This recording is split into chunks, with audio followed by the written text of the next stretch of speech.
Hello! Tignan nyo naman to mga moms. Napakasarap na naman to. Kamote, ubi, halaya ang aking ginawa for today's video. Madali lang po to. Meron ako dito kalahating kilong kamote na violet. Ayan. Babalatan lang po natin. Tanggalin natin lahat ang balat niya. Ganyan lang po kasimple.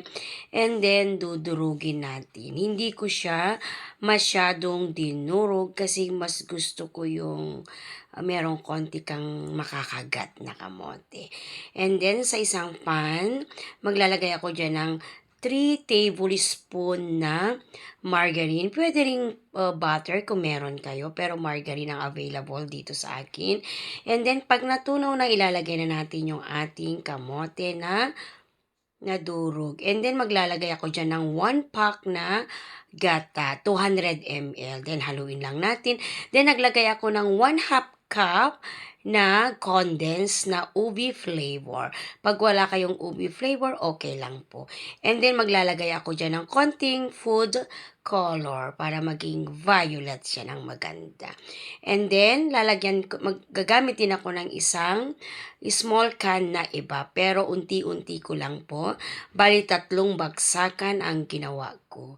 Ganyan. Tapos halu-haluin lang natin. Ilalagay natin ulit yung iba.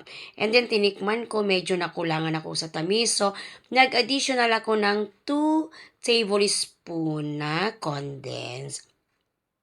Then halu-haluin lang natin, tiyagaan lang ang paghalo mga moms. Talagang matagal magluto ng halaya.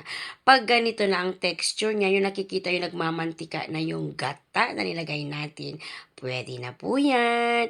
Napakadali, napakasimpleng lutuin ng ating panghimagas. At eto na nga. At optional lang kung gusto nyo maglagay ng cheese sa ibabaw. Pero ako nilagyan ko para mas masarap. O di po ba, napakadali lang gumawa ng kamote, ubi, halaya. Thank you for watching. God bless.